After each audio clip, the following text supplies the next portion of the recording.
ग्रामविकास मंत्री आणि सोलापूरचे पालकमंत्री जयकुमार गोरे यांनी खासदार प्रणिती शिंदे यांच्यावर निशाणा साधलाय।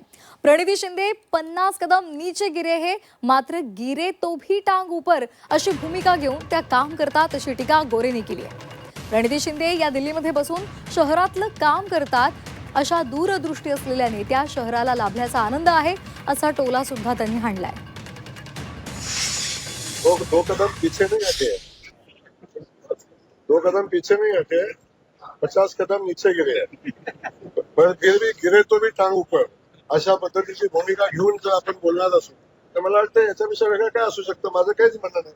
काही खूप मोठ्या पॉलिटिशियन आहेत, दिल्लीच्या राजकारणामध्ये आहेत, राहुल गांधीच्या जवळ आहेत, तिथला अभ्यास खूप चांगला आहे आणि अशी एक नेता शहराला मिळाल्या की जे दिल्लीत बसून शहरातलं काम करतात, शहराच्या सगळ्या व्यवस्थेवर लक्ष ठेवतात। त्यामुळे एवढी दूरदृष्टी असलेल्या नेत्या या शहराला मिळाल्याचा आनंद आहे।